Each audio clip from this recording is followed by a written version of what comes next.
tuguni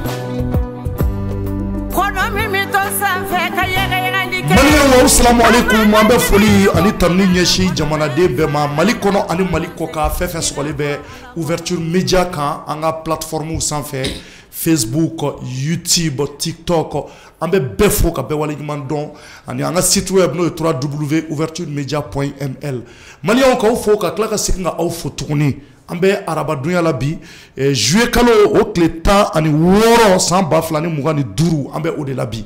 an bɛ dugawu kɛ an ka jamana ye hali bi Mali ala ka jamana in diya Mali ala k'a taa ɲɛ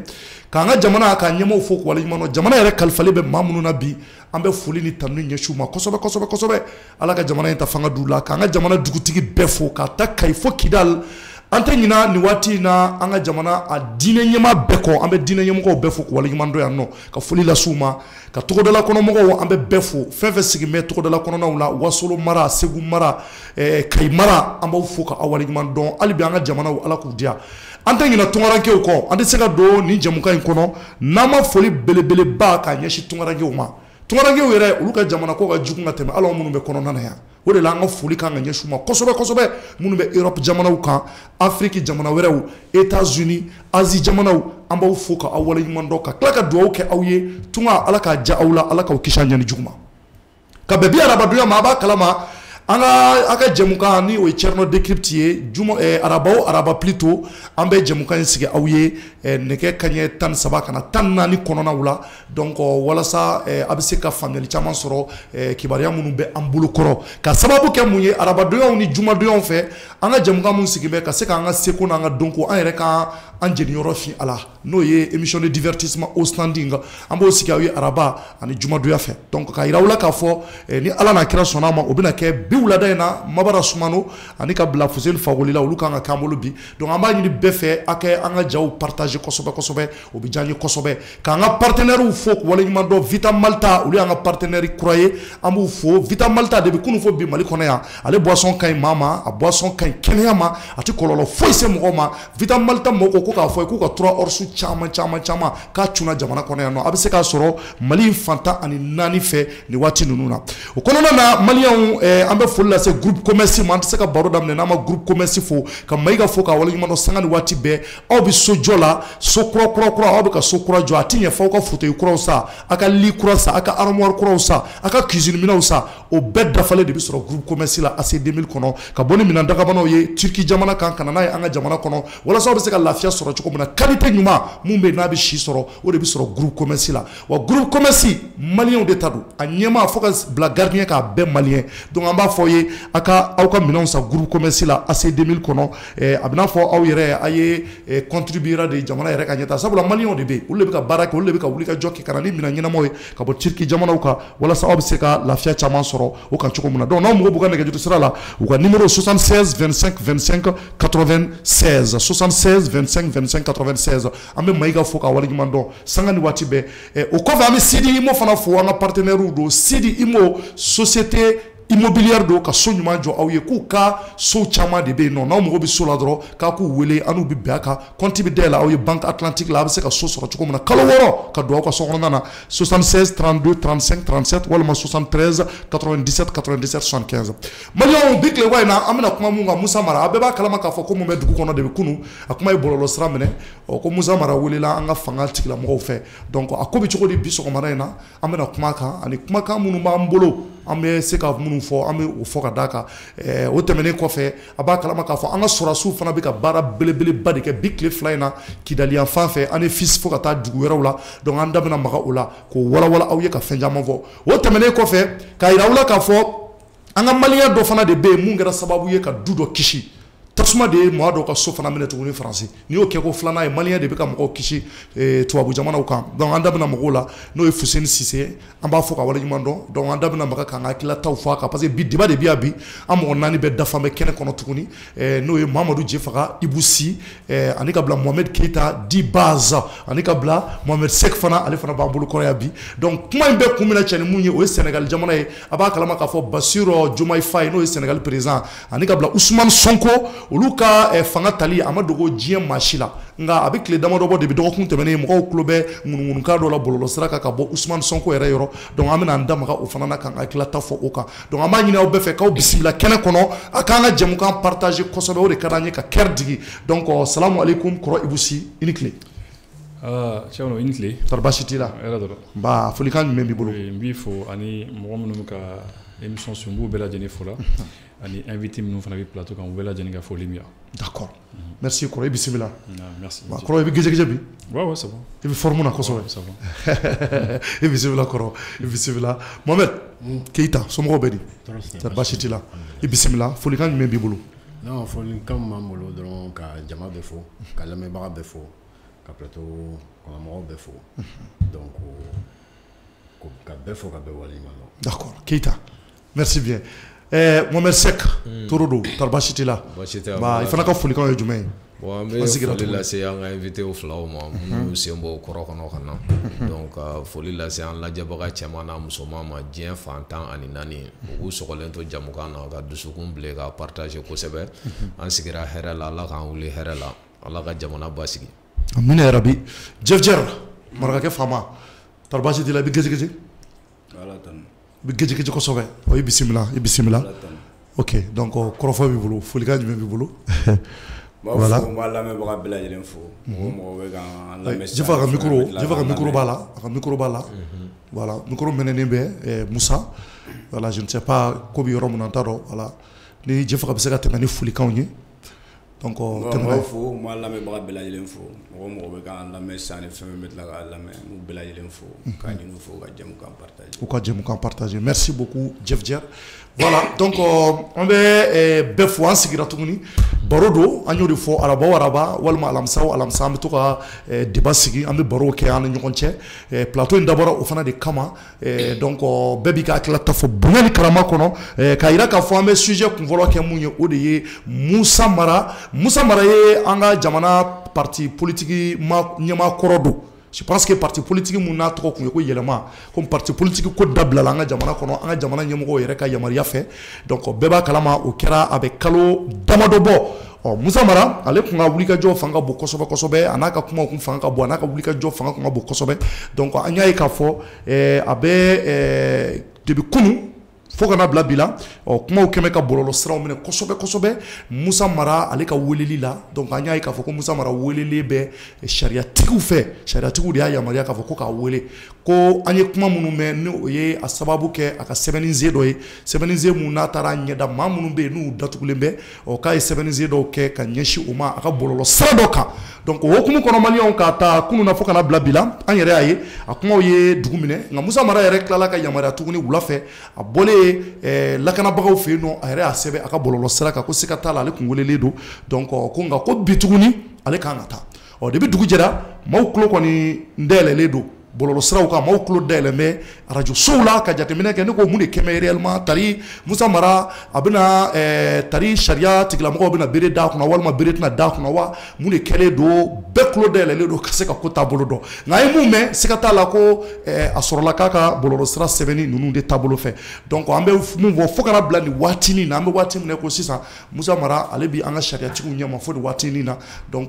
basi fɛn ma fɔ fɔlɔ k'a fɔ ko y'a sɔrɔ walima ko m'a sɔrɔ o foyi ma fɔ an bɛ waati mun na fo sisan sabula nɛgɛ kanɲɛ 15 o tɛmɛna ni sanga 16 ye Bamako yan donc an ye mun fana ye tuguni k'a ye k'a fɔ mun ye maître Muntaka Tall ale de y'a ka avocat ye an ye mun fana mɛn n'o ye maître Muntaka Tall ale fana ye parti politique kɔrɔ ɲɛmaa ye bɛɛ b'ale fana dɔn donc je pense que ale de ni Musa Mara bɛ ɲɔgɔn fɛ donc ale de bɛna Musa Mara ka hakɛw k'a défend parce que ale ye avocat ye donc nin waati in na an bɛ o kɛnɛ de kɔnɔ k'a ye k'a fɔ kumakan jumɛn bɛ yen n'a sɛbɛndiyalen don kosɛbɛ tari Musa Mara kumakan minnu fɔra ani bugɔli bere ka kan wa bere kan ka d'a kunna sariya fɛ wa a man ka d'a kunna sariya fɛ wa maaw kɔni tulo dayɛlɛlen don o ko fɛ a kumaw kɛmɛ ka fan bɛɛ minɛ an y'a ye k'a fɔ bɛɛ bɛ k'i ka hakilita fɔ a kan donc nin waati in na an ye baro sigi aw ye a la donc pour que an fana bɛ se k'an ka hakilitaw fɔ a la ani maa fana bɛ kunnafoni minnu kalama ko tɔ kan an bɛ se k'o fɔ n b'a daminɛ kɔrɔ Ibusi la Ibusi je pense que depuis kunu i fana ye kunnafoni mɛn an bɛɛ ye kunnafoni ninnu sɔrɔ bɔlɔlɔ sira kan an tilala ka a confirmation sɔrɔ Musa Mara yɛrɛ ka bɔlɔlɔ sira fana kan Donc i bɛ mun fɔ nin na e bolo nin ko mun n'a bɛ sen na Musa Mara a laban bɛna c'est-à-dire que tari sariya bɛna bere d'a kunna wa ou bien e yɛrɛ bolo a ko bɛna kɛ cogo di? Bon, parce que en fait, Thierno, le problème avec la justice, justice problème c'est que en fait ni mɔgɔ welela a tigi wulila fɛn minnu kama ani ko minnu na justice ni a yɛrɛ de b'o dɔn quoi. Siga t'o la. I y'a ye des fois yɛrɛ tuma dɔ la justice bɛ se ka e yɛrɛ wele ko dɔ la e yɛrɛ t'a dɔn i welela min kama. Tuma dɔ la a bɛ fɔ ko mɔgɔ b'i la, a bɛ se k'a fɔ ko policiers mɔgɔ b'i la, gendarmew mɔgɔ b'i la, ou bien justice yɛrɛ les juges u mɔgɔ bɛ se ka k'i la fɛn dɔ la mais i yɛrɛ t'a dɔn min don. Mun don c'est vrai. Tuma dɔ la o bɛ se ka kɛ. Mais comme des fois cas dɔw fana bɛ yen a bɛ f'u ɲɛna a karisa i ye nin ni de kɛ donc i weleli b'a la. Bon n'i welela sisan procureur min b'i wele k'i lasigi ale de bɛ se ka i ka action qualifier. I ye ko minnu kɛ. I ye ko minnu kɛ. Ale bɛ se k'a dɔn n'a ka ɲi n'a man ɲi. Voilà ale bɛ se ka qualifier. Bon c'est ce qui fait que la justice elle est imprévisible. I tɛ se k'a dɔn à l'avance juge bɛna taa sira min fɛ parce que olu de bɛ fɛn qualifier. C'est-à-dire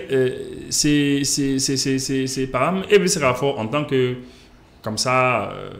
population et bɛ se k'a fɔ bon un citoyen malien comme ça et bɛ se k'a fɔ non bon ne kɔni bolo ni min kɛra bon nin tɛ kojugu ye.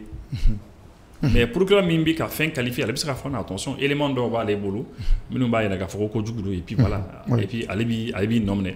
tout comme e bɛ se k'a fɔ ko non ko nin ye kojuguba de ye. Mais procureur bɛ se k'a fɔ non ne kɔni bolo kɔni non nin tɛ kojugu ye ça c'est absolument rien. Donc du coup c'est difficile de savoir à l'avance. I tɛ se k'a dɔn voilà. Pourquoi ne b'o fɔ ɲɛna parce que en fait justice bɛ baara min na a bɛ komi kunnafonidilaw tuma dɔ la ni kunnafonidilaw ka baara ka bɛ surunya ɲɔgɔn na parce que olu bɛ sɛgɛsɛgɛliw kɛ u ɲininiw kɛ u bɛ bɔ fɛn caman kalama mɔgɔw tɛ bɔ fɛn min kalama par exemple kunnafonidila filɛ a bɛ se ka bɔ fɛn dɔw kalama mais i bɛ taa sɔrɔ justice tɛ bɔ o kalama population fanba tɛ bɔ a kalama. Tiɲɛ don. I y'a ye donc le fait que juge bɛ se ka e wele k'i ɲininka nin na et puis ka tila ka fɛnw qualifier o possibilité min b'a ye tuma dɔ la kunnafonidila min bɛ ɲinini kɛ o bɛ se ka wuli ka taa gɛrɛ mɔgɔw la ka taa ɲininkali kɛ karisa mun de ye e sɔrɔ a tigi bɛ se ka détail dɔw d'a ma foroba jamana foroba jama tɛ détail min sɔrɔ bon e ye kunnafonidila ye e de wulila ka se a tigilamɔgɔ ma ka taa a tigi ɲininka mun ni mun de a ka fɛn sɔrɔ mun ni mun de kɛra i bɛ se ka détail dɔw sɔrɔ ko la jama tɛ min sɔrɔ. Bon maintenant an ye min kɔni mɛn c'est que ko a ye sɛbɛnni kɛ je crois sur Twitter je crois Twitter ko a ye sɛbɛnni k'o kan k'a taara bɔ kasoladen dɔw ye bon an y'a mɛn ko o de kama k'a welela bon ne kɔni c'est pas en tant que citoyen comme ça ne kɔni t'a dɔn mɔgɔ ka taa bɔ kasoladenw ye min bɛ se ka quel peut être le problème quoi parce que su ni tile mɔgɔ bɛ taa bɔ kasoladenw ye mɔgɔ bɛ taa bɔ kasoladenw ye su ni tile e bɛ taa nin bɛ taa an bɛɛ lajɛlen bɛ taa maliyɛn bɛɛ lajɛlen maintenant n'a y'a sɔrɔ ko wɛrɛ b'a kɔnɔna na n'a y'a sɔrɔ ko wɛrɛ b'a kɔnɔna na bon maintenant minnu bɛ k'a wele k'a ɲininka olu de bɛ se k'o dɔn an kɔni tɛ se k'o dɔn c'est vrai sinon de prime abord n'i ye ko ye tan i b'a fɔ non bon ka taa bɔ kasoladenw ye su ni tile mɔgɔ bɛ taa bɔ kasoladenw ye mais n'a fɔra ko karisa bɛ taa bɔ kasoladenw ye mais entre temps a bɛ ka complot dɔ préparer a bɛ ka ko dɔ préparer là o bɛ se ka wolo ko wɛrɛ la mais en n'ayant pas d'élément élément tɛ ne bolo a tɛ yɛrɛ bolo a t'an si bolo procureur dɔrɔn de face à face n'a a bɛ se ka kuma n'a ye bon ne kɔni bolo kɔni pour l'instant à ce stade-là, on ne sait pas comment on quoi. On ne peut pas savoir. Parce que c'est ça, tu sais, tu sais, par exemple, dernièrement, quand on a mangamba qu'on voulait Gabriel Touré mɔgɔw ni justice ni ɲɔgɔn cɛ. Oui, conseil. Kɛra mankanba ye. Mais au début ko kun bɛ k'u yɛrɛ yira mɔgɔw la cogo min na, mɔgɔw kun bɛ ka mankan kɛ justice la. Donc les juges n'ont pas raison, le procureur n'a pas raison, avec ta. Mais plus on a commencé à avancer dans le dossier, plus le dossier qu'on a commencé à regarder, donc le dossier suit, les gens ont commencé à voir le contenu du dossier. Waouh, faut donner la procureur il y a comment, un vocal doit terminer le réseau sans faire, avec un comment ni professeur ni, et puis c'était très compliqué. On en a une situation, on a renversé. Ah non, mais nous les deux, franchement, tiens, donc c'est pour dire que ni jugement qu'à l'avance, justice qu'on y a jugé à l'avance. il sera à la folie là parce qu'il t'a dormi, tu sais pas de quoi il s'agit. Donc maintenant, c'est comme si que Juju Mobi, c'est que Joe Karsala, a fait ou là, non, il va sur élément fin de boulot, monte mon robot. Voilà. Negonbi, ko ye choukoumna, al na sur la justice ka barate oye. Negon bolo pour moi, ce que moi j'aime, ne bi fait nga justice modèle mi ni ko su do kera ni ko do buena ka se degré de la akakan ou yere ka boka kuma kan. Comme ça là au moins mo ba don c'est quand même important. Mais la justice, elle ne communique pas beaucoup. Tu communiques surtout les dossiers d'orbi, instruction ils font là. Tu marques parce que donc c'est compliqué. C'est à ce stade-là il sera fait une fois à quoi là. D'accord. Donc Mohamed Seck, les jeunes il y aura là ou bien il a bon quand même Moussa Mara. Justice ko kuma filɛ nin ye cɔrɔ an bɛɛ lajɛlen b'a dɔn jamana in kɔnɔ yan kuma ma nɔgɔn kosɛbɛ parce que u yɛrɛ b'a fɔ sariyatigiw bɛ kuma dɔw fɔ ko dossier pendante dossier mun bɛ jugew bolo fɔlɔ n'a ko bɛ ka sɛgɛsɛgɛ n'a ko bɛ ka ɲɛɲini souvent u b'a fɔ k'ale bɛnnen tɛ mɔgɔw ka kuma kan fɔlɔ i y'a ye komi nin ko ninnu na Musa Mara ye jɔyɔrɔ minnu kɛ jamana in kɔnɔ yan bɛɛ b'a dɔn donc n'olu interpellation kɛra a tɛ kɛ fɛnw ye k'a bɛ dogo raison pour laquelle kuma caman mɔgɔw bɛ hakilina caman fɔ bon komi ko in yɛrɛ daminɛna kunun de ka se bi ma a ma tɛmɛ 48 heures kan fɔlɔ bon déjà information minnu kɔni sɔrɔla mun jɛlen no passe il a été devant le procureur ou bien jusqu'à présent il est chez le procureur donc bon ni yɔrɔ kɔni na cɔrɔ moi je préfère attendre la suite bon kɔrɔ busu ye kuma dɔ fɛnɛ fɔ bon c'est important mais sariyatigiw yɛrɛ de b'u ka ko kɛcogo dɔn parce que je sais pas n'o y'a sɔrɔ ka bɔ ka ɲɛfɔliw ni fɛnw kɛ ni sariya b'o fɛnɛ yamaruya olu ye k'a sɔrɔ ko ma se niveau dɔ ma quoi parce que justice ko ɲɛ ka misɛn i m'a faamuya kiri ko kuma ma nɔgɔn sariya maître Konare yɛrɛ ɲumanna ko sariya ye ngɔlɔngɔti de i b'a miiri k'a bɛ ka taa sira dɔ fɛ i b'a sɔrɔ sira wɛrɛ b'a kɔnɔ e tɛ mun dɔn sisan voilà u yɛrɛ de b'a ko ɲɛdɔn kosɛbɛ bon a kumaw fɛnɛ na i ka glisser a la c'est très facile Keita o bɛ se ka mun fara nin kan ani Musa Mara ka nin ko ye je pense que ani Ibou Sy ninnu bɔra ka mun fɔ voilà. Effectivement, il y a fort chose mais à tête tellement comme ça parce que justice siffle n'a pas non. Juste il va t'assurer par exemple bon déjà à m'amener à m'a interpellé juste à voler là pour être auditionné. Donc après c'est pour ça pour l'instant on m'a communiqué comme note quoi fort chose mais effectivement c'est vrai ni dossier de nous c'est le niveau de là à quelqu'un procureur connu ni moto manté ka peut-être les procureurs qu'on y baisse ka bon dossier balé les bolo qu'on a fallu minga fo minga mi manté ka falé bo donc bon jamana ban nous na souvent au lieu que procureur be bo à la conférence de presse ka ba ira bon ni ne kera ameni de kanfolo am faire ka ni de ke am faire tayan ni ko ne be ou ta be fo kon ta be fo mais bi chama fo pour que mo hakli sigi quoi généralement avec ni ko bo be ke quoi par exemple de notuna ou bien fali djugu do kera ou be ka ni atigi ni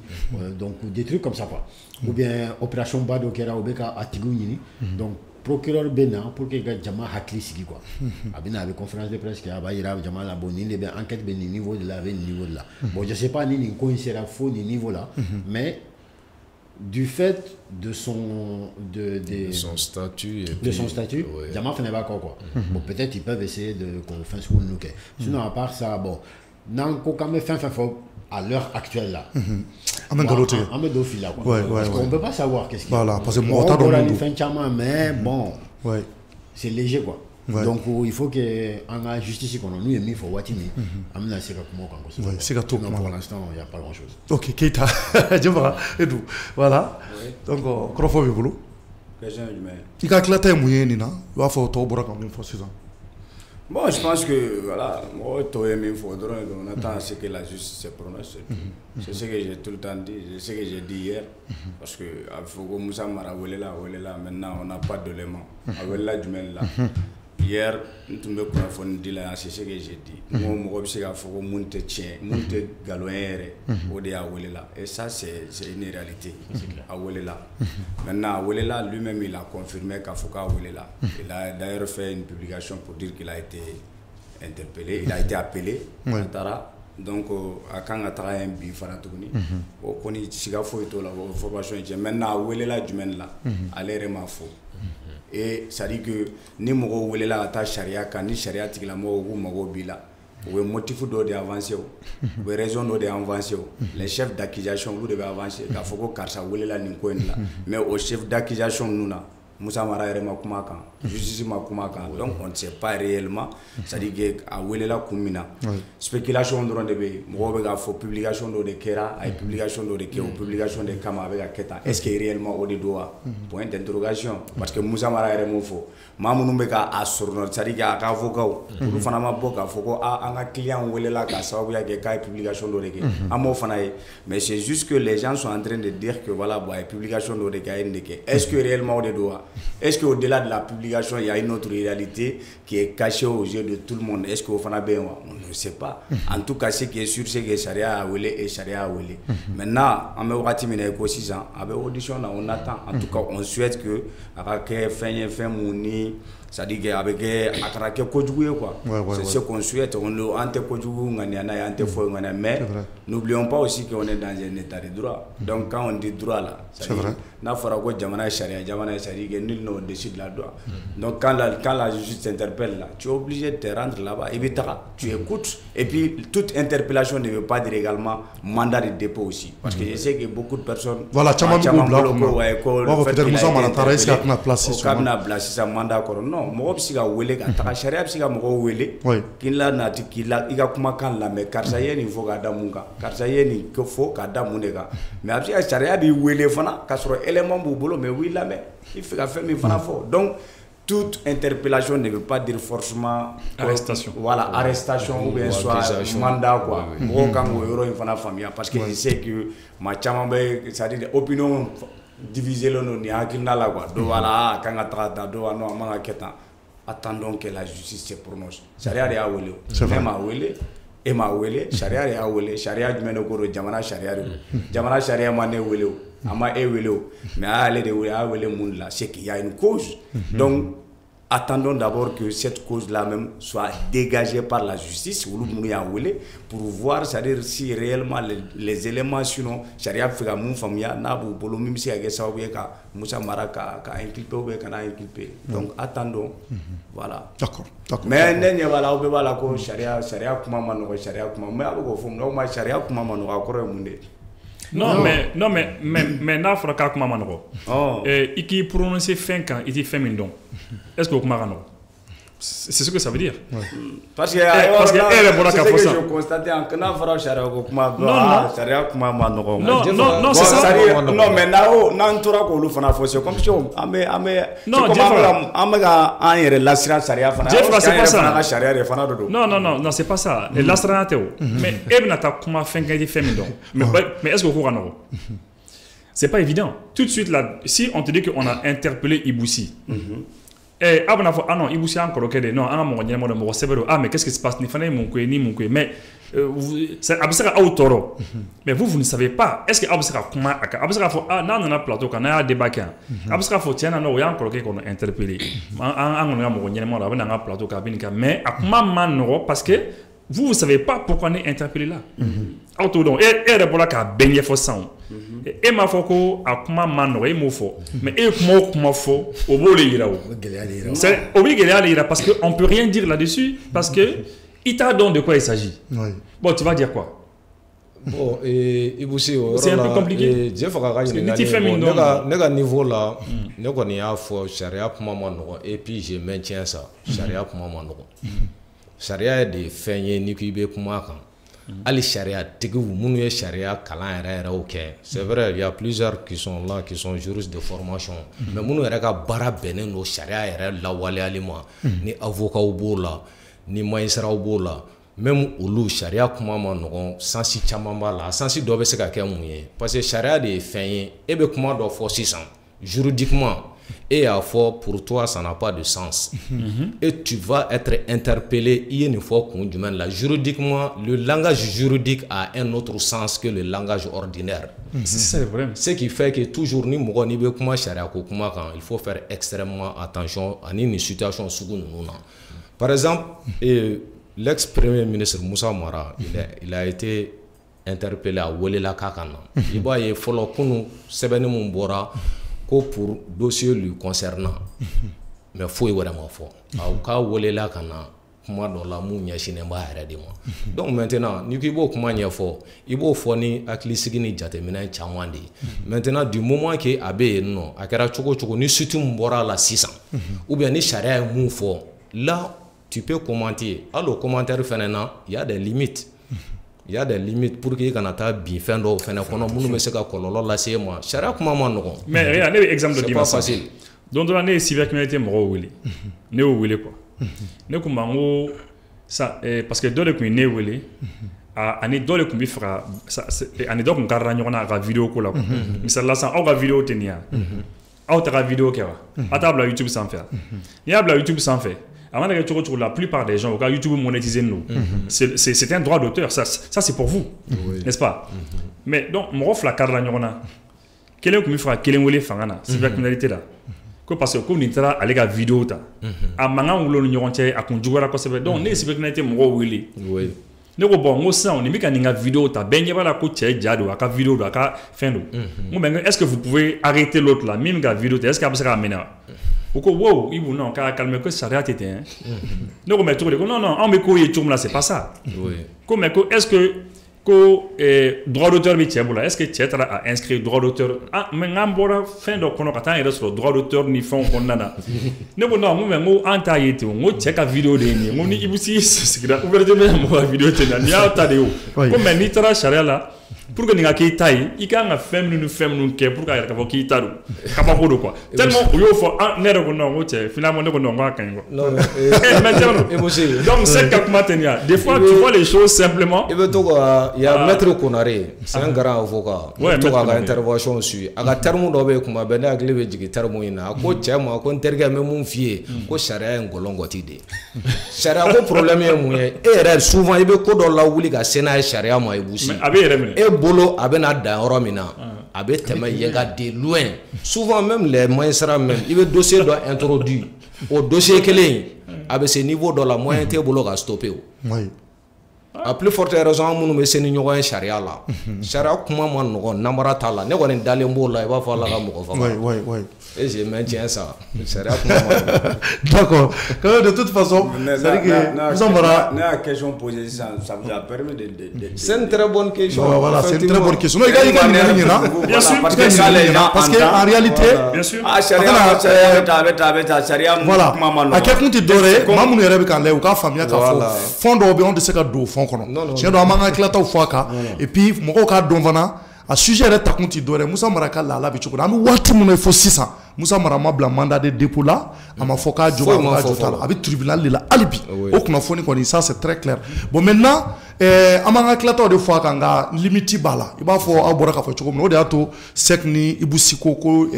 akuma mano ande se ka fo bo tiens la Moussa Maraka ni kuma mun vo a jotala bon est-ce que ORR doit parce que ngunu ka de point d'interrogation voilà il se ka fo nango ngam kuma ka fo bo afora kai tuti munge bo tiens la ni Moussa Maraka ni nge a jotala ou bien na ni ga jobala. Donc, il se confond parce qu'en réalité, précision Bamadi Alibi fait un café, il faut que c'est 600 ans. Voilà.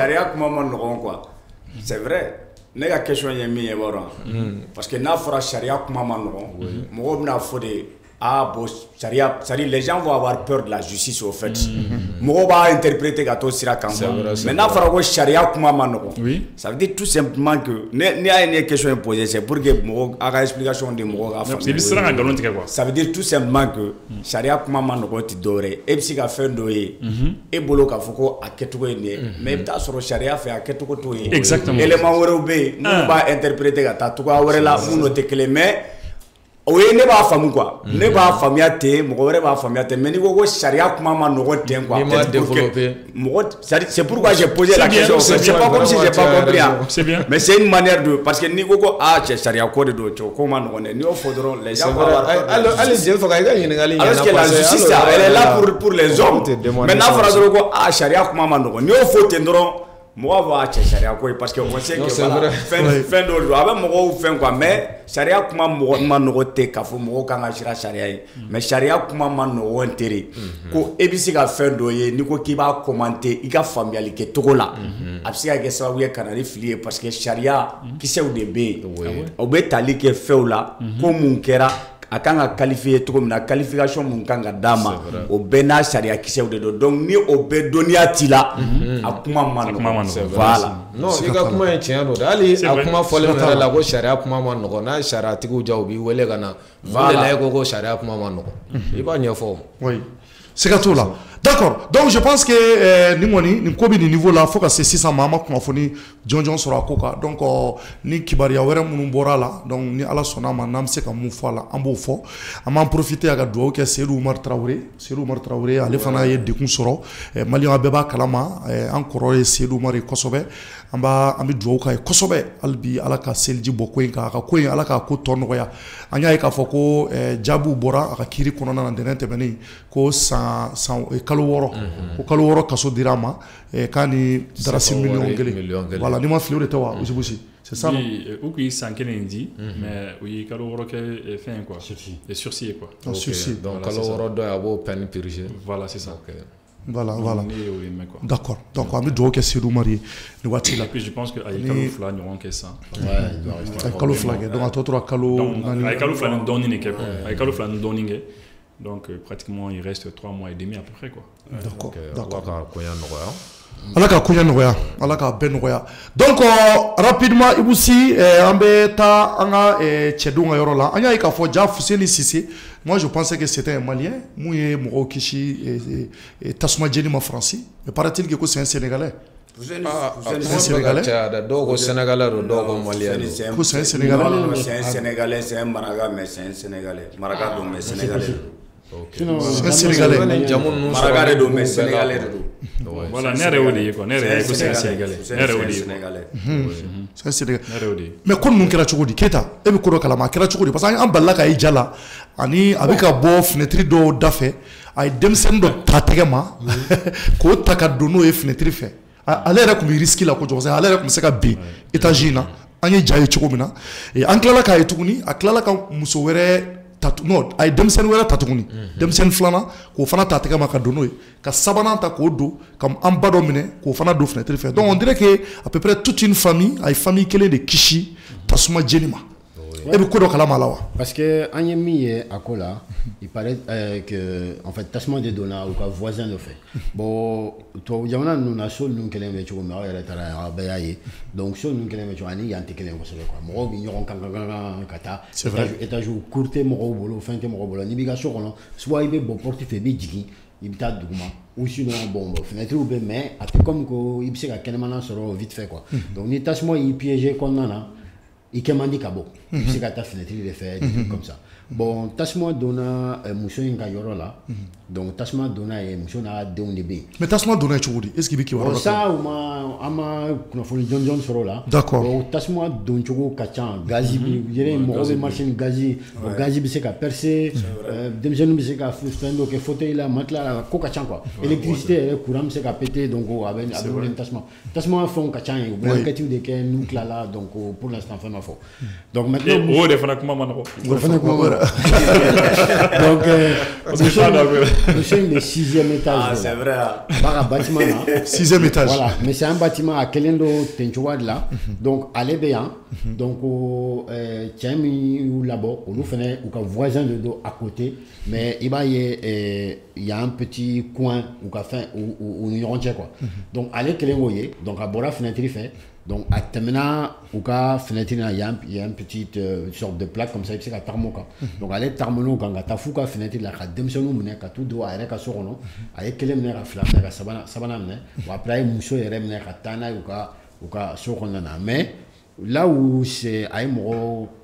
kabako parce que fɛn min don i bɛ se ka siran i bɛ se ka fɛngɛ quoi c'est au 6e étage donc e ka kɛ premier étage deuxième bon il y a déjà le rez-de-chaussée premier étage deuxième étage troisième étage quatrième étage 5 6 donc ni bino la cɛ solution t'a la quoi solution t'a la i bɛ sa direct donc bon a sera ka courage ta a den ma ka taa mɔgɔ ninnu labɔ il était pas obligé pompier tɛ foyi tɛ o a bɛ se ka fɔ ko bon an tɛ se k'a fɔ que bon an bɛ pompier wele quoi u bɛ na an bɛ jigin an b'an yɛrɛ kisi mais non a taar'u nɔfɛ ka t'u labɔ ka taa n'a ye a yɛrɛ fɛ k'u bila sécurité la bon a ye baara ɲuman kɛ quoi bon o kɔfɛ journaliste y'a wele tout ça ka a ɲininka a dala ka na a ye nin kɛ cogo di a ye nin fɛn kɛ bon a ye explication di a ko non k'ale y'u ye k'u bɛ danger la donc réflexion tɛ yen quoi i bɛ don de donc u y'u to la journal dɔw taara interviewé ko Brut ouais Brut taara interviewé o kɔnɔna na président sina ka wele président Macron y'a wele k'a ma ko bon k'a ka d'a ye comme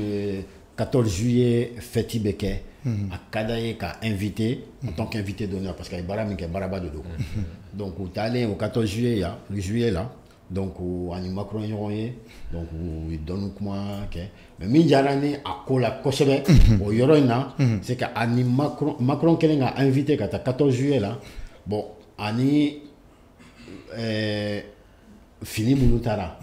an ka farafinna finiw de don quoi a n'olu de taara a tun bɛ se ka costard don k'a fɛngɛ maintenant a taara n'an ka farafinna fini cogo di fini nasugu jumɛn bon fɛn tisi jan dɔ tun b'a la donc ani jɔnma fɛ i ka style ninnu ye kelen mais est-ce que an ka farafinna fini ye tissu je pense que tisi jan tan forokiyalama mais i n'a fɔ jɛfɔ ka taa ah d'accord ouais donc a taara n'u ye bon après ani Macron y'a to kuma na a y'a yira la k'a ka famille de filɛ nin ye quoi bon o bɛɛ bɛ fɛn dɔ kɔfɛ quoi ouais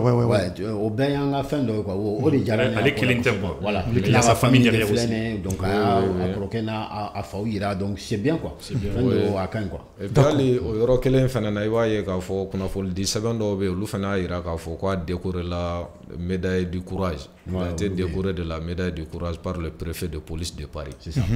d'accord mais Ibousi e bɛ nin ye cogo di c'est-à-dire est-ce que nin tɛna kɛ sababu ye na maliyɛnw ni africain fɛn fɛn français n'u ye tasumaw minɛ tɔ yɔrɔ la c'est-à-dire u bɛɛ kana to u garisɛgɛ sifilɛ a ko la ouais parce que an b'a fɔ cogo di n'i y'a kɛ ko filanan ye an yɛrɛ balimakɛ n'o ye Gassama ye an b'a fɔ u y'a kɛ u ye tɔgɔ sɔrɔ a la mais u ka taama taa yɔrɔ jan ka kama kɔni ye titre dɔ sɔrɔ bonyaw kɛra ye non a t'a taara yɔrɔ jan dɛ a t'a taara yɔrɔ jan yɛrɛ yɛrɛ la bon an y'a mɛn k'u bɛna ta sapeur pompier ni fɛnw bɛɛ la a kun taara il a même eu la nationalité française à cause de ça a t'a taara yɔrɔ jan bien avant lui il y a mɔgɔ ni ye saba yɛrɛ de bon est-ce que nin bɛna kɛ sababu ye mɔgɔw tɛna to mɔgɔ saba de ye nin baara kɛ il y a Lassana Bachili c'est vrai Lassana Bachili il y a eu le cas Lassana Bachili o de fɔlɔ kɛra yɛrɛ Gassama yɛrɛ hali o kɔfɛ joueur baw caman équipe nationale équipe internationale Brésil joueur fɛn caman ani caman yɛrɛ même aux États-Unis il y a invité États-Unis ale t'a taara yɔrɔ jan bon a bɛ se ka kɛ peut-être mɔgɔ hakilila k'a bɛ min sɔrɔ peut-être a m'o sɔrɔ mais a ye dɔ sɔrɔ c'est vrai que à la fin non a fɛn na mais après voilà il y a eu des problèmes il y a eu des problèmes non c'est là ne bɛ fɛn ye cogo min na une fois de plus mɔgɔw ka i hakili to yɛrɛ la parce que qu'est-ce qui se passe ale bɔra ka geste min kɛ c'est un geste c'est humain c'est un être humain adamaden ni adamaden ɲɔgɔn ye gɛlɛya kɔnɔna na n'i bɛ se ka dɛmɛ las'a ma i bɛ dɛmɛ las'a ma a bɛ komi bi e bɔra k'a fɔ ko Seydou Mara Traoré a bɛ gɛlɛya kɔnɔ a ka d'an ye ka dɛmɛ las'a ma Moussa Mara a bɛ gɛlɛya kɔnɔ a ka di ka fɛn s'a ma ka dɛmɛ s'a ma parce que l'homme doit toujours rester derrière la justice c'est vrai parce que baarakɛyɔrɔ dɔ bɛ yen min b'o ko fɔ surtout o ye l'AMDH l'association malienne des droits de l'homme olu filɛ ani CNDH la commission nationale des droits de l'homme olu filɛ olu ye baarakɛyɔrɔ minnu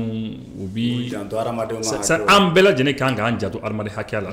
parce que i n'a tigi a ka miiriya ye kelen a ka miiriya tɛ kelen i k'i hakili t'o la parce que n'a ko k'a b'i yɛrɛ sɔrɔ don min na b'a fɔ a tɛ nɔgɔya quoi donc nin cɛ filɛ sisan a bɔra ka nin baara ɲumanba kɛ mais admettons ko ni den dɔ tun binna a bolo a tun bɛ kɛ gɛlɛya a tun kɛ gɛlɛya ye voilà oui c'est vrai ni den dɔ tun binna a bolo exactement donc tu vois en voulant faire du bien i bɛ fɛ ka hɛrɛ kɛ a tun bɛ a yɛrɛ sɔrɔ ni den ale yɛrɛ tun bɛ se ka bin ale yɛrɛ tun bɛ se ka bin si bon e y'i muso den ta sisan k'e b'o passer fenêtre fɛ ka t'o bila an fɛ ni den tun binn'e bolo là c'est foutu pour toi parce que u bɛna fɔ ma e ye pompier de ye i ka baara don wa e ka baara de don e b'a ɲɛdɔn donc tu allais avoir des problèmes c'est comme mɔgɔ minnu b'an ka circulation des fois u bɛ file ta ka circulation réglementer c'est bien parce qu'avant demain mobile bi se ka tɛmɛ et ti policier ni accident kɛra ni kɛra sababu ka mobile fila se ɲɔgɔn ma ou bien mobile tigi ni moto tigi n'a juguyara b'a fɔ u bɛ de minɛ o don i bɛna fɔ que ni bon donc tout ça c'est compliqué et puis ne ka vision filanan fɛn ye min ye par rapport à ça il y a un monsieur aussi qui était à la fenêtre lui aussi ale fana ye baara kɛ o a kun bɛ ka denw di min ma parce que waati dɔ tun ale yɛrɛ tun bɛ fɛ ka bɔ ka na cɛ dɛmɛ mais cɛ ko non k'a ka ɲi quoi a kana u yɛrɛ kana taa ɲɔgɔn bin parce que poids tun bɛ se ka giriya ouais ça peut être compliqué mais ale ye baaraba fana kɛ et je pense que le président français Macron kun kan k'o fana invité et parce que lui aussi il a contribué c'était un travail d'équipe il y a et si on imagine ni au kun tɛ yen et 2000 ni ça allait être plus compliqué le fait que tu as des aïko no ya ko et puis tant surtout tasuma be le temps que gadi black a botuni kana ka et puis il a fumé c'est vraiment incendie il a fumé du mon c'est vrai il a tout fait il a tout fait donc franchement ami tu félicité ani fait ni nywa OK on vous féliciter bon toi fana ka to ça fait la flé alors de voir est-ce que la vente na ke emballement munu bi parce que j'ai pas ni que papier sur les papiers tu les bas il y a papier sur papier tableau non mais c'est avait papier bon ouais je sais mais de toute façon c'est vrai c'est pas de forcément ni derrière fadou voilà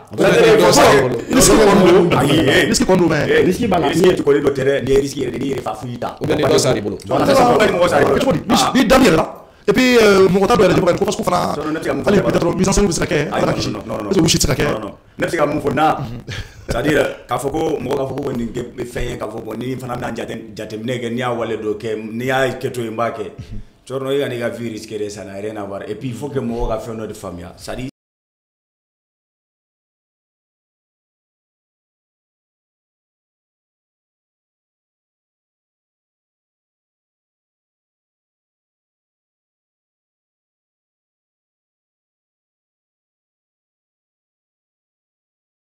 ça c'est des choses qui arrivent miraculeusement c'est pas comme si avec Kumabé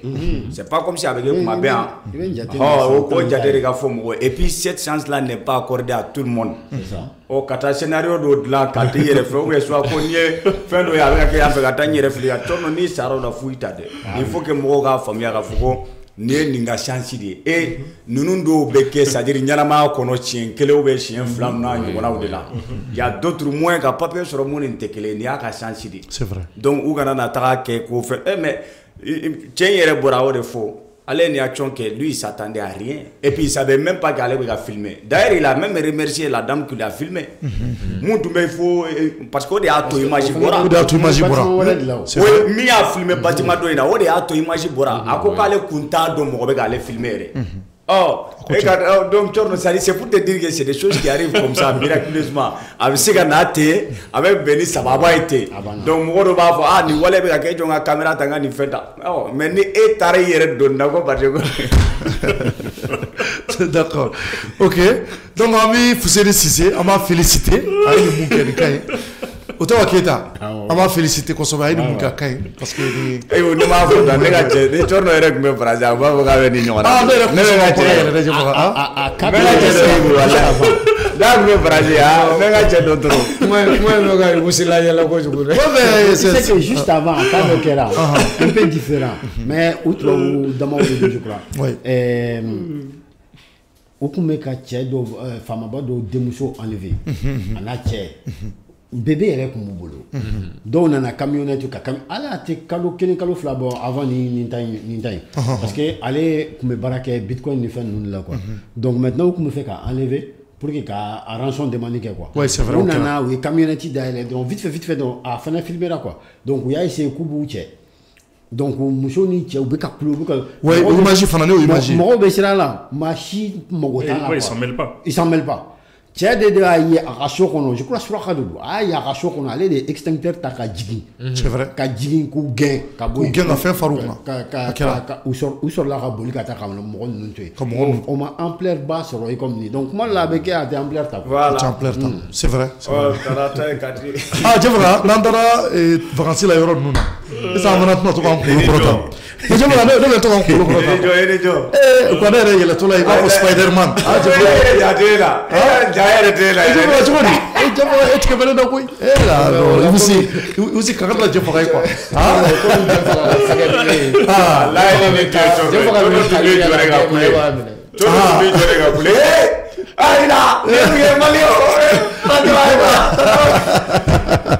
d'accord, merci. Donc rapidement, Maliens Ambe Agino fait un vidéo partagée à l'Ibi, Nimouye, Nimouye qui era Francis de, à titre mec les Damandoka. Je pense que Francis ou fête d'indépendance de communément félicité avant-hier, le 14 juillet. À Kera Kuna Sini, donc au Canada quand Emmanuel Macron et Francis présent a fait qu'à tient qu'à décorer. Le maire même de Paris. Oui, de Paris aussi. Voilà. La dame là, Hidalgo. Voilà. Donc je pense que il y a une moyen strade. Je pense à la règle de Jamana qu'on a une moyen qui a la fait. Coachama bi bois kono. On n'a pas que au lutanyoy. Donc ama donc a fait une moyen bise ka fin chama la se mohoma. Et tu ko do daba kama me yire ngania kama. Abise ka portu chama ndele. Donc o de Fuseni si c'est soro Francis Jamana kono. Namboro la mina na armée là. Je vais ramener l'armée là, les forces armées maliennes. Maliens ont un sorasu, ambe ou fotuni kakla ku wanikmando sangan wati be. Ko bado kera tuni anefis. Mais comment dit ibusima? Ibusi, je pense que kuna foni bibolo, anya eka fo anga sorasu e tatu tukuni jugula. Nga moko ya ira ka fo ko kibaria jonjo ma sorako parce que anya les forces armées maliennes ou ka page officielle ka ya ira ka fo ka kobisina. Na kobisina labana chogodi. Moko ma jabi krenkren ya ndwala.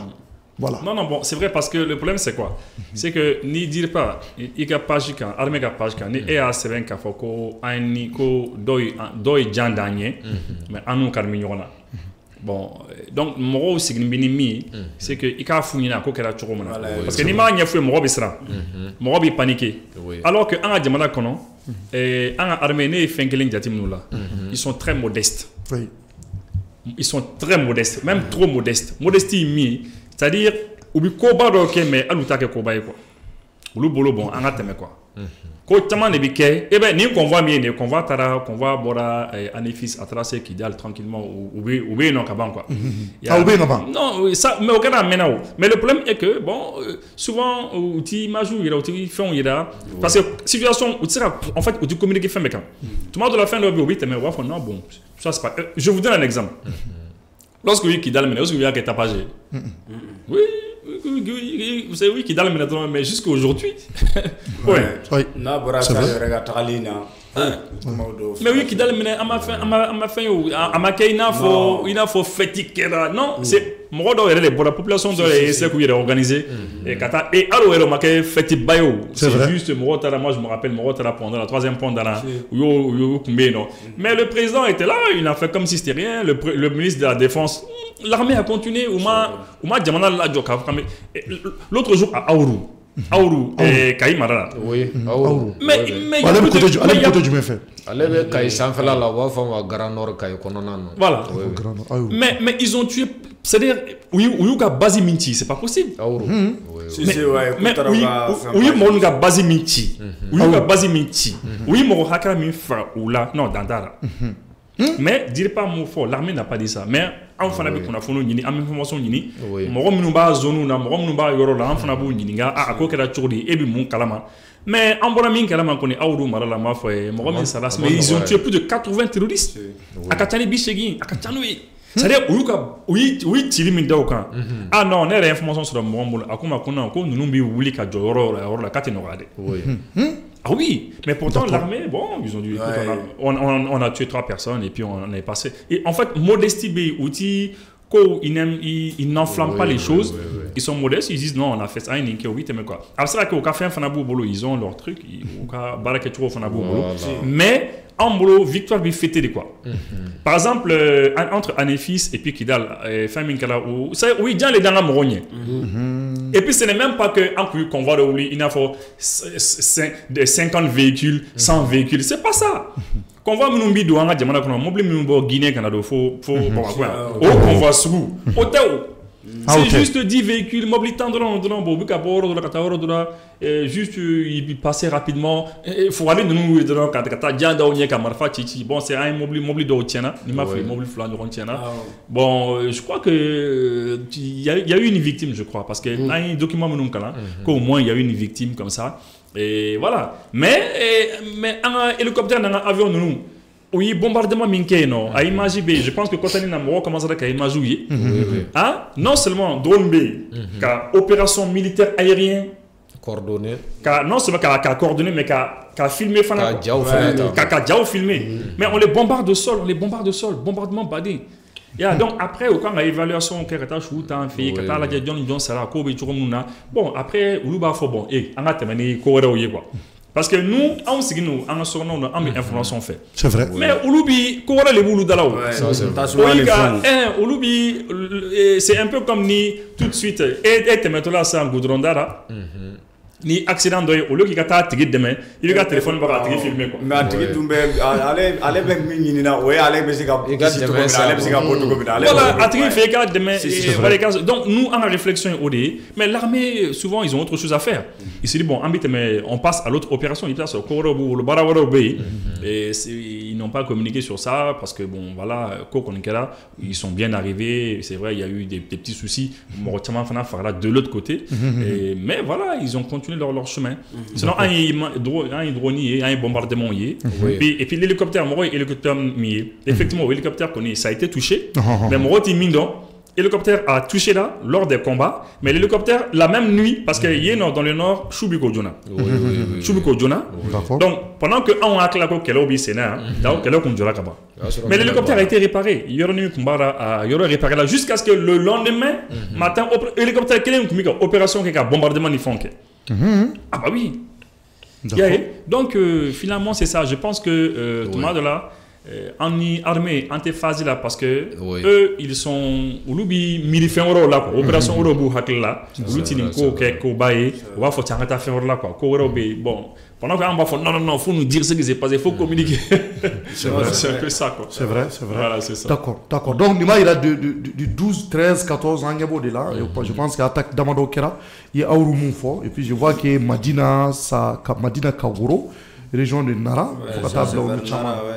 voilà. D'accord. Donc maintenant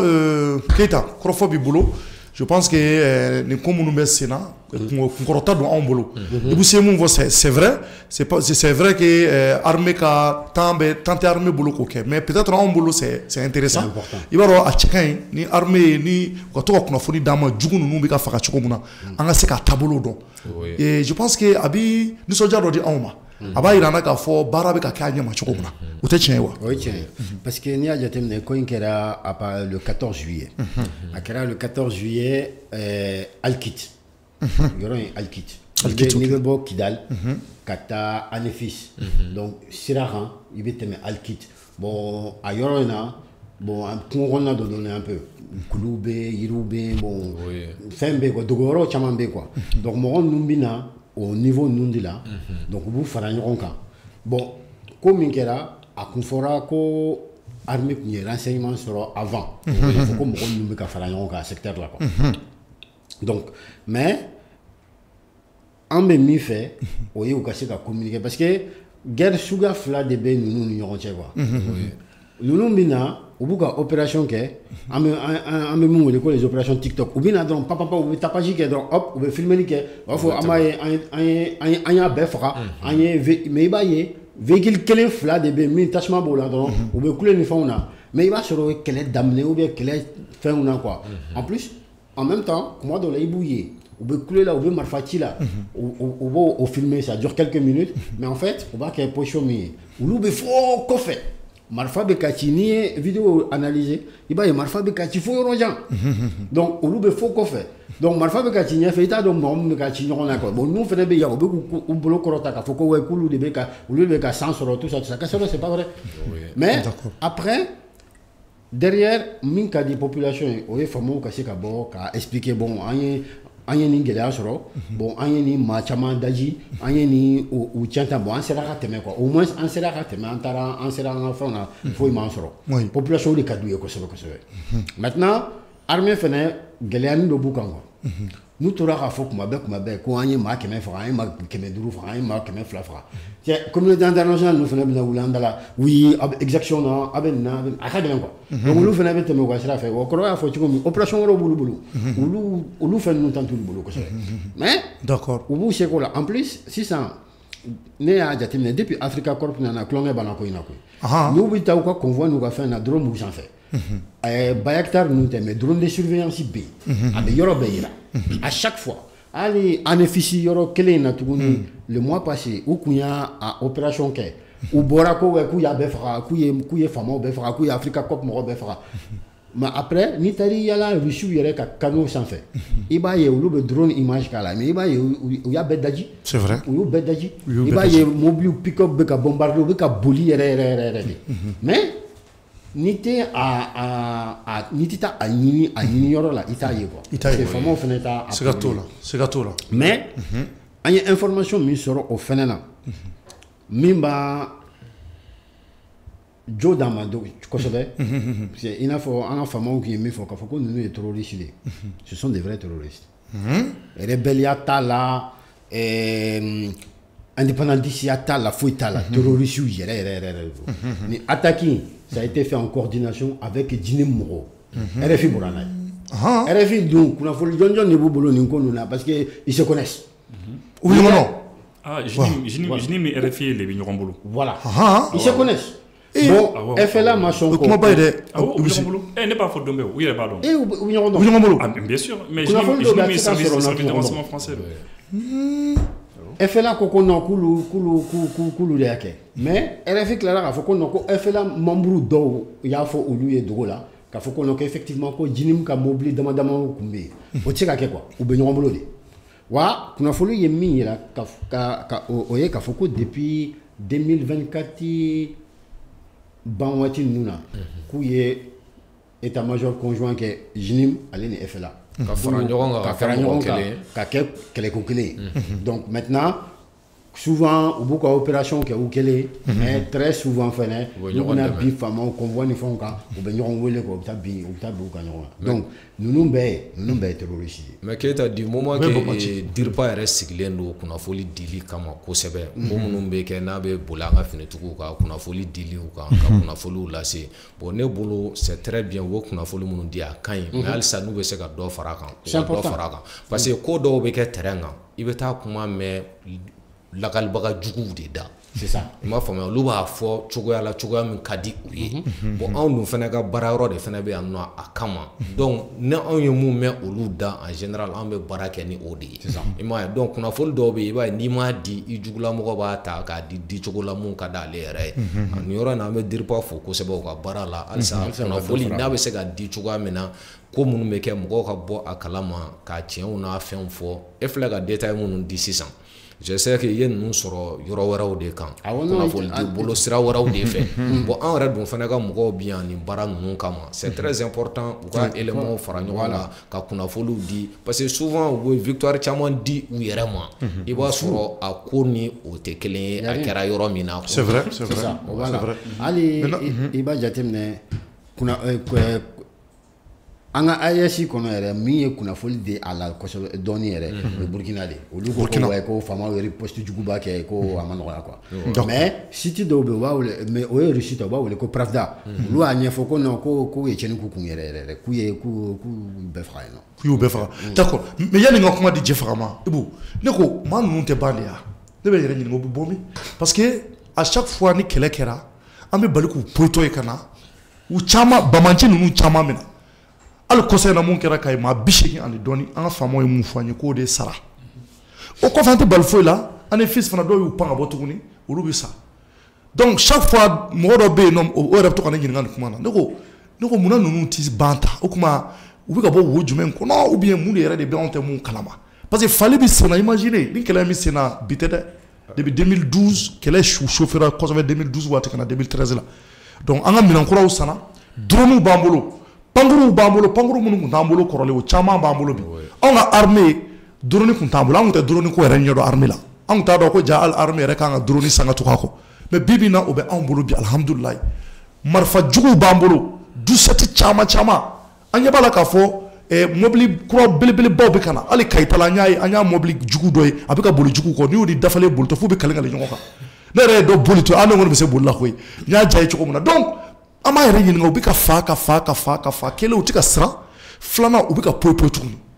ne ko o tɛ ban mun de bɛ yen. Non bon c'est-à-dire n'i ko k'o tɛ ban n bɛ exemple di ma sisan l'armée malienne armée tɛ tali kɛ. Armée bɛ tali kɛ. Armée bɛ tali kɛ cogo min na armée tɛ ban. Il y aura toujours une armée malienne, même dans 100 ans, dans 1000 ans, l'armée malienne est toujours. C'est vrai, c'est vrai. Bon, nous,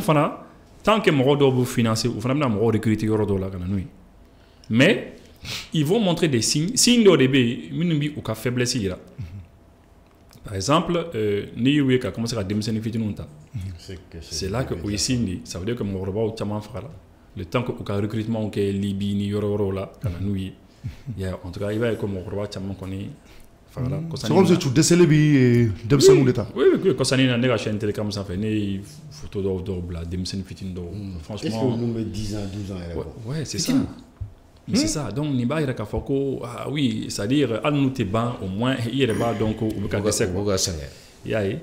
et puis les groupes armés terroristes signe de fanabe en aussi fanaye le fait que ça n'a un dadri chaman kula chaman yere bon il paraît que au organisation qu'on a que nous vous financer nous ya yeko itika setuni ou tu continues qui financer ou bitu parce que va faut avoir tien parce que etika résultat quoi tu donnes pas de résultat etika résultat dit quoi c'est comme ni ebika mo sara dombe la vidéo que toi barado que mais il n'a plus d'effet sur la population donc atika mo tu wardi ma tugni donc du coup au bela denembe. Donc on sent cela, on sent que depuis dernièrement où il attaqué Baminke, qui a coordonné, qui a yoro wolonvla attaqué Nyonfe, mais normalement attaqué Dien, yoro wolonvla attaqué Nyonfe, et où Gauchira pratiquement flambé, donc finalement où affaibli Kosobe, donc Minumbu Blakana, où lui il est d'année, où il est d'Aoula tourné quoi. Donc c'est très compliqué pour eux. Donc ça c'est des signes. Donc ça veut dire que pour que Akoko Sekaban il faut que la solution soit solution c'est que nous financer au financement ou bien ni financement majeur au moins en un territoire beladien maîtrisé mais il faut prendre le temps qu'il faut parce que soit flatambolo soit il y a des défense soit ni il défend oui. Oui. Il n'y a rien à faire. Parce que je pense que Mali expérience béqué quoi, tiens. Expérience fait en fond combien il y a béqué. Attitude clé, en haut expérience que nous. Oui, en ok. Depuis les alpha marques on arrête les en haut que nous. On a les gars béqué nous. On a tout fait. Voilà. On a tout fait avec eux. On a tout fait. Avec Ibeka, un coup béqué nous. Ibeka était là, tranquille, accord d'Alger. On a tout fait. Un coup béqué. Maintenant, il faut se battre. C'est tout, solution flattée quoi. Il faut qu'il équipe, il faut former, aguerrir. Parce que formation de l'onté bolique. Il faut qu'aguerrissement. Oui. Parce que ni me reformer, ni qui s'est tiré la chose, la tribu sera boli. Il va être aguerri bien. Il va être la mission. Comme ça, finalement, oui, il n'y a rien à faire. C'est-à-dire la puissance militaire malienne de l'AUS est telle que, bon, solution T quoi. Donc finalement, à quoi ça a quoi. D'accord.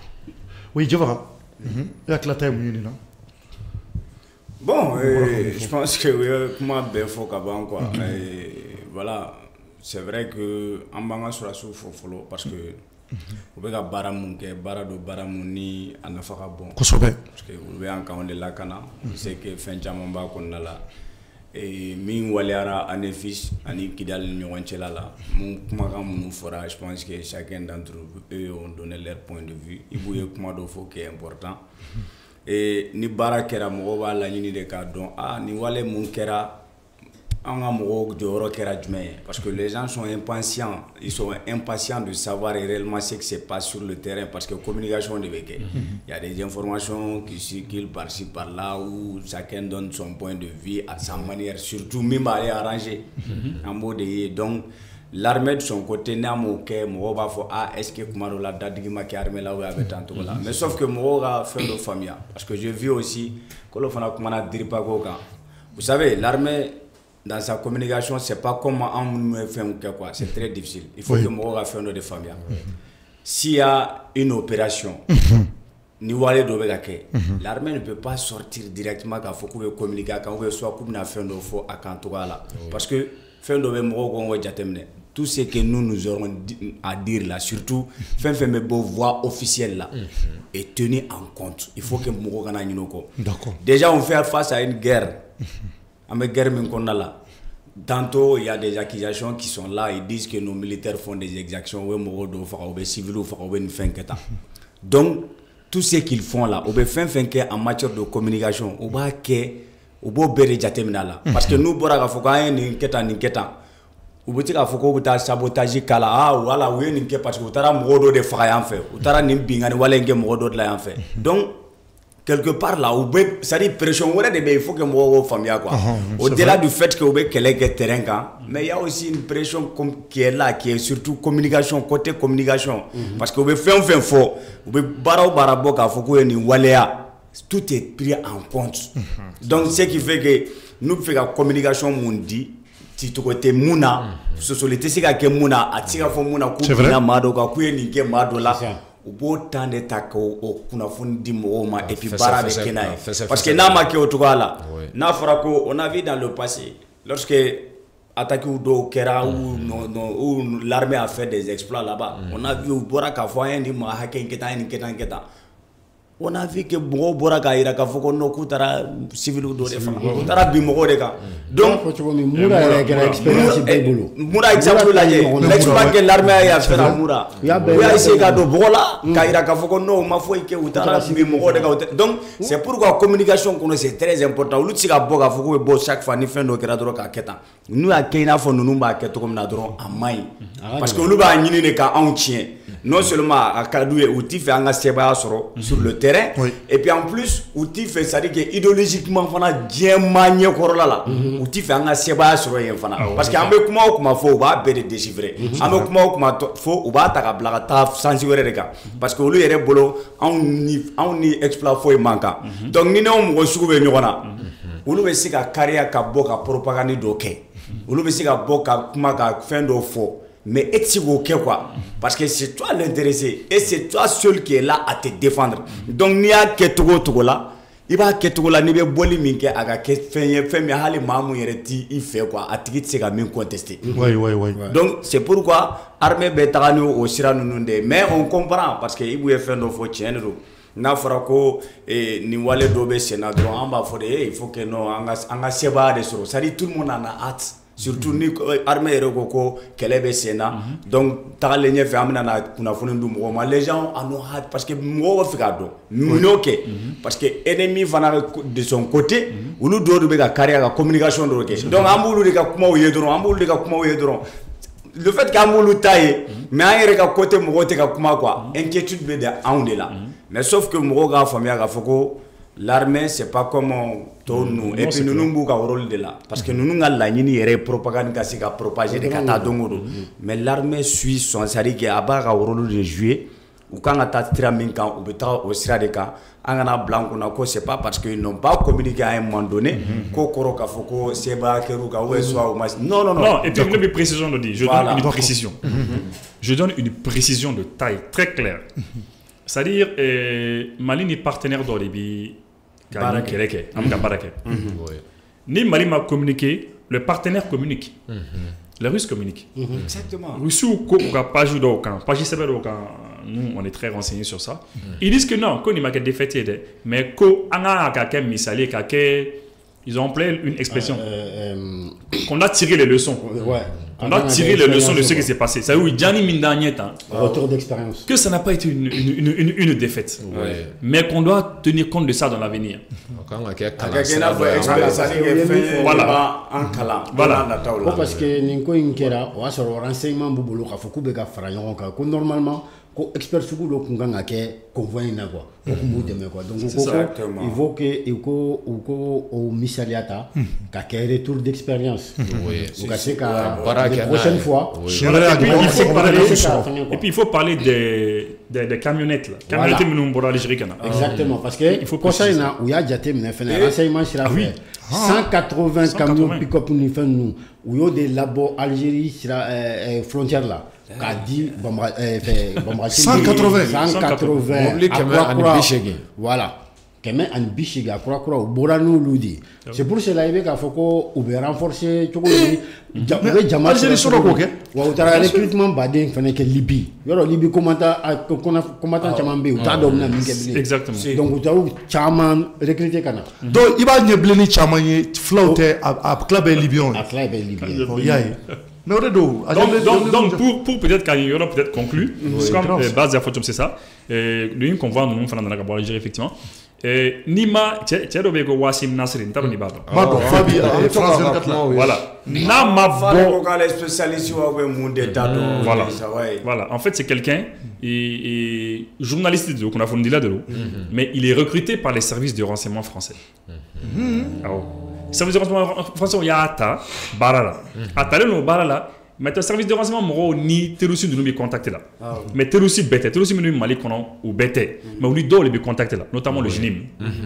Bon, maintenant, à chaque fois, ni Jinim il court ok. Jinim va faire service de renseignement et lui boit parce qu'on va coordonner nous fait, on va faire mais nous fait. Maintenant, on lui fait un biwasim nasri plat.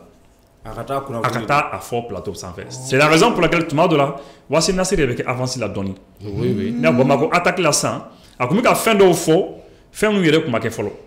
Allez attaque synchronisée. Mais on nous fait nous clair la vacaire. Ah non, parce que Domino, il y a 7 attaques nous par exemple. Allez, Bora Tuti là, Koko Yoro Sabamnena. Ou alors, il faut y marquer. Allez, Koko Yoro Sabamnena. Peut-être information sur la coupe. Voilà, mais Almeo Borondo. Donc Voilà. Finalement, C'est ça. Ayama compagnon longtemps à compter à bien me faut. On y a les C'est la manine de terre. Donc, quel est le monde qui a dit Ni a les dates de l'un, ni a date de c'est qu'à Damadiola. Ouais. Donc, Morocco, donc quoi. Mais c'est un tandem. Oui, pas qu'ils ont fait. C'est ça. A Bora et John Wala quoi. A Koko, allez à Kuma, au Konimba, allez à Kuma Sisiko, parce que quand il y a Fotchoumi, ko Jinimi, ko beka monter en puissance, ko me ko puissance Mboula, ou tu sais qu'à faire. Ko c'est un autre nous nous mener quoi. Côté. Ouais, c'est qu'à tailler quoi. Ça il va la mener. N'est base fana. Vraiment, c'est très grave ça. Au café B. Ba fond B, en bas suivre en B. Amouka fond suivre en B. Et puis voilà, et c'est ça. Voilà. Donc soutien total à nos femmes.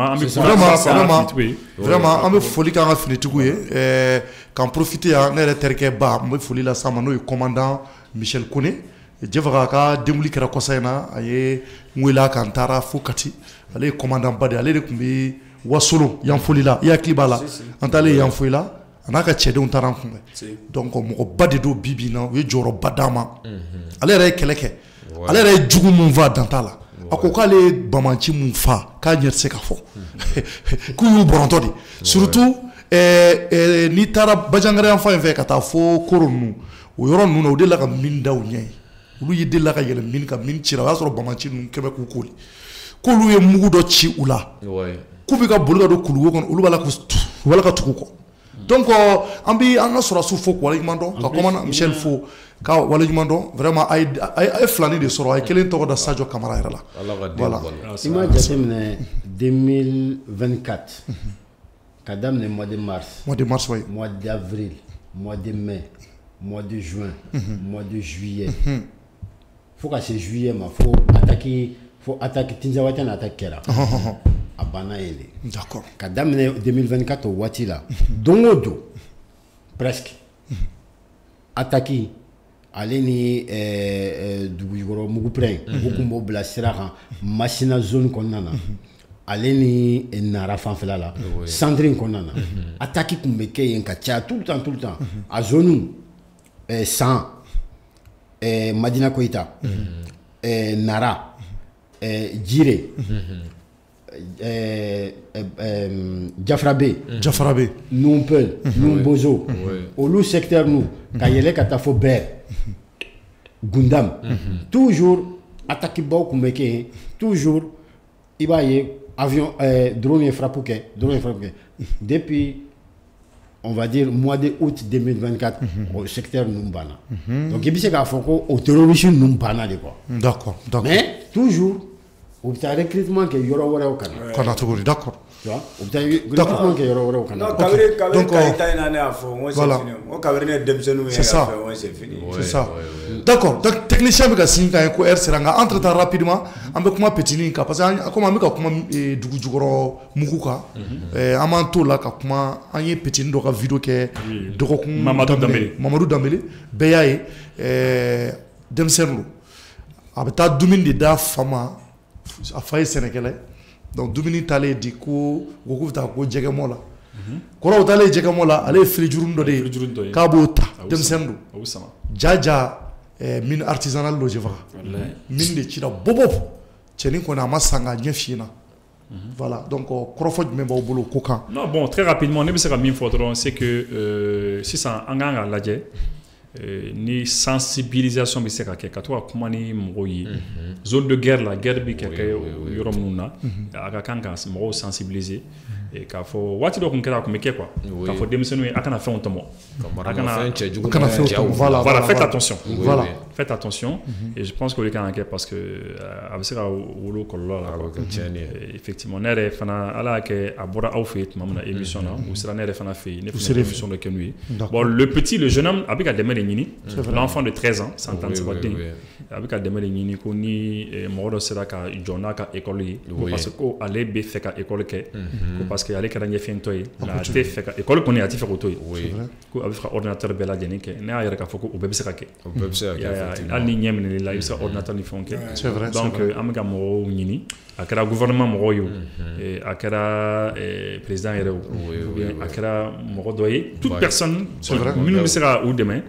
ka Danbelaka ninnu dɛmɛ petini ni pour a ka école k'a ka école ta en charge minnu ɲɛ minɛnen n'o la u ka école so dɔ bɛ Kabala a bɛ yen nɔ de il veut faire l'école et puis voilà ni minnu sera ka il paraît que c'est un petit aussi qui est très intelligent. Exactement. Très intelligent. Parce que bolé on a échangé la fada sur Roma. C'est vrai. Ça va poursuivre mais pour que demain ga do la nous be se ka sabati cogo amina. Donc ni nous fera demain que vous serez envolé. Vous serez envolé. Vous la contacter là. Voilà. Donc Keta, oui, ouais, ça aussi très important mais aussi famo kanga au fin nous jatemne no lu kuna foli bora. Normalement nous e mo yambe moule ko blessé de guerre de do quoi. Ah blessé de guerre parce que en guerre là mugu prendre des asro quoi donc a la unité machika la unité bon bambachi walu ka baraw de quoi donc avec de collatéral maintenant mauma be ni bise ko dem ni bise ka ni ma façon de mais on ne bise ka wole de bla mauma be ni ibise ka deme ko bla ni ma façon goni ala ta ino tiki quoi parce que franchement nous éco ça mode ce qu'on fait maintenant quoi c'est vrai c'est un peu triste en même temps il faut ka fait ka école de quai pour la sécurité informatique ni fait nous ka lu bise ka ga ni fienendo si tu dobe en France ou kuma ou l'école site du zéro il y a le manara que open classroom leçon de kuma kan sur la programmation tiens ya kenya fiento de c'était sur l'informatique donc à thème mo bali ka ko do ke abi degundoni parce que manière c'est-à-dire c'est pour cela ala yere ko na mami nyemni là quoi c'est-à-dire ni sera ka sabali o kono quoi e ka aljine do direct do parce que fait min kadi mo ni kun ka tame fembe ka o nyede o va permettre be fin quoi donc no ni là quoi bon atita sabali ko mais fin chama be o lubi sera quoi donc ni mo be se ko fara nyon ka tu vois petit bise va continuer à caler tout ça bah on va demain quoi c'est une très bonne initiative. D'accord. Je pense elle est comment aimé. Voilà les petits ni ni de asoro nyono marala spécialement d'offrir. Si ouais anana anaye il a faut corroyer aussi à photo mais mo de on a c'est un appel aux personnes de bonne volonté mamumbe c'est malien mundo be munu mali kono mali koka donc en met demain ni befe voilà ça aussi là demain emballement kenye to ndokoni et vu que déjà malgré qu'il y fait une kera là mais il est toujours ambitieux parce que il se dit que voilà c'est vrai il y a sur mais la vie ne se limite pas qu'à ça il veut toujours aller de l'avant donc mo do be ta sur le bolo ga keno se nga kene me riti figa feke mais ni meni situation na mais malgré tout ça il veut toujours ça ri a fait faire donc ni ma kanga de male kanga ça va on va ira de ko du sukolo de bala malgré qu'il a été victime avec tout comme on a mais avec tout ça là, il est là, il veut se battre parce que fin de a soro du même là, soro fa, avec ta fin de gars wolofa. Maintenant vu que il est devenu handicap. Avec Europe n'a rien nous donc jusqu'après il veut se battre parce que a vu faire fin de alsa faing de comment faing de alsa donc ça dit toujours que ni a sur un fan no fait mais il veut toujours continuer à me battre donc ni mo kan ga demain vraiment ni demain ka kan quoi mama ni be fait be ga demain et message wore mbene bolo doron mo munu surtout bamanchu temana ni jeune munu ye quoi parce que mo il faut que ku jantu yere la mo munu do mo nyana mauti quoi vraiment ta yoro la o be fe kuntan bla bla bla bla yoro la donc mo munu kera asiba mo munu ba sigoro na qui fasse extrêmement attention nous est fin de fin nous te nyedo la ou ka ou ku majan ka boala quoi ou ka tout quoi on a vu le même cas Mikera Segou on a parlé de Souder Taraga on a ni Souder Jan ngi daro bomu de bala wo be juin tara ya tike pratiquement explosé Mikera Segou donc il faut que les gens fassent extrêmement attention ça dit que na fait les matériels qui vous paraît étranger autant donc ba yoro ni fait on a surtout mo kuntam nous temena ni yoro we quoi donc faire vrai tout quoi donc on veut nous na ñona fait do ke wala sa ka siga fukubita jang we fond d'amour ni ñonche donc mo ko janto yoro nous na quoi anga janto yoro voilà et une fois de plus d'accord a vidéo ba nga reka page kan numéro be no mo se ka ta laje donc pour ka se ka petni sama douala aka deme fana a siko e munye donc o de anga la ni mi se ka besoro voilà donc et puis petni ambe dendo ni a soro aka la ni te ba fo ibusi afa chuko muna donc ambe au fo maliko na ni maliko ka fo anga technicien no musay aka 3 orsu mo iba vidéo ke ibi jemu kan kunje ni vidéo la temeni anga kuma joma fay ni Ousmane Sonko komumbe ni ala sonama ambo bla don yɛrɛ la wala sanga se ka fɛn caman fɔ o kan parce que au sujet fana c'est très intéressant sabula abi ko caman yira politique taabolo kɔnɔ an ka jamanaw kɔnɔna na yan nɔ donc an bɛ aw fo ka kɔrɔfɔ laban di aw bɛɛ kelen-kelen i aussi kɔrɔfɔ laban non c'est bon c'est bon folikala ok d'accord Keita an bɛ bɛɛ fo ka bɛɛ waleɲuman dɔn donc ko mɔgɔw ka a partager ka commenter d'accord kuma kuncɛ kuma jamukan in na kuma kunce kuma jamuga ina chorno anga klito kuna fol dila kosebe surtout engin explosif ka a jawbla ani jamunu be no ka kuna fol di sigidaw munu ni ala la jarabi suma ni bambagaci walo ni kelete mana zone na fen be na be se ka sababu ye ka kasara ou bien ki boni ni na iba fo ni na nyogonaw a jaw ka to ka teme jamuga na gouvernement ka jamuga na sigida la communiquer o ka ka kuna fol di ni fɛn ni y'a ye denmisɛnnin namɔgɔ i ka dɔn ka fɔ nin tɛ kulonkɛ fɛn ye kana maga la u ka to ka jaw bila ka kunnafoli di a b'an kisi nin n'a ɲɔgɔnnaw ma a b'an kisi an bɛ bɛɛ fo ka bɛɛ waleɲuman dɔn d'accord Jɛfaga kuma kuncɛ kuma jamukan in na d'accord donc Mali an b'aw bɛɛ fo Mali kɔnɔ ani Mali kɔ kan nin kun ye an ka bi baro ye ka kuma fɛn damadɔw kan je pense qu'a ye faamuyali caman sɔrɔ a la an bɛ duwawu kɛ hali bi anw ka jamana n'o ye ba Maliba ye anw ka laɲini de ye Mali bɛ se ka diya cogo min na parce que ni Mali diyara anw denw n'a mɔdenw de bɛ lafiya sɔrɔ se ka foyi t'o la donc an seko n'an damayira ye mun ye an b'o kɛ bɛɛ k'i seko kɛ bɛɛ wallahi bɛɛ k'i seko kɛ hali kunna aw bɔra k'a ye an bɛ dollar Mamadou la ale taara balo di armée ka service social la an kun bɛ kɛnɛ kan et puis ale kɔfɛ maa wɛrɛw fana taara dɛmɛ kɛ association dɔ bɛ yen ko Oya donc olu fana taara ka taa di donc fo ka taa bila fɛn wɛrɛw la donc an b'a ɲini bɛɛ fɛ bɛɛ dama ka kan nin ko la an kana ɲina an ka sɔrɔsiw kɔ an ka hakili t'u la bɛɛ jɔyɔrɔ ka bɔ jamana jɔli la bɛɛ wa an y'a ye fana mɔgɔw bɛ kuranɛkalanw fana kɛ ka ɲɛsin an ka sɔrɔsiw fana ma minnu bɛ taa kɛlɛkɛyɔrɔw la bɛɛ k'i seko kɛ donc an bɛ bɛɛ fo ka bɛɛ waleɲuman dɔn k'an ka partenaires fo ka groupe commerce ka baarakɛla bɛɛ fo ani ka bila Siri Imo a baarakɛlaw fana an b'olu fana fo an tɛ ɲina mun ye Vita Malta 3 heures sɔn an b'u fana fo k'u waleɲuman dɔn an dɛmɛbagaw don Maliyɛnw Ala ka sini jira an na a k'an bɛn waati wɛrɛ au revoir.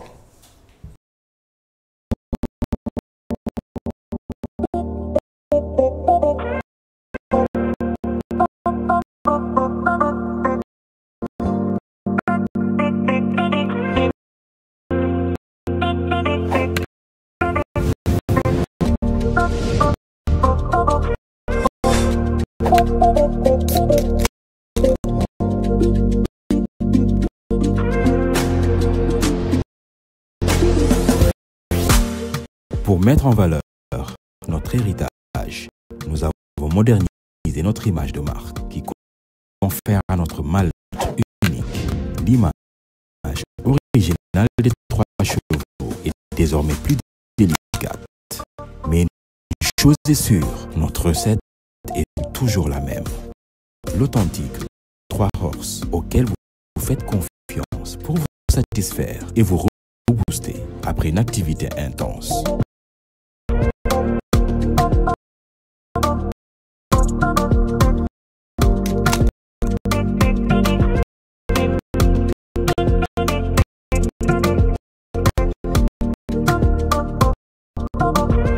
Chez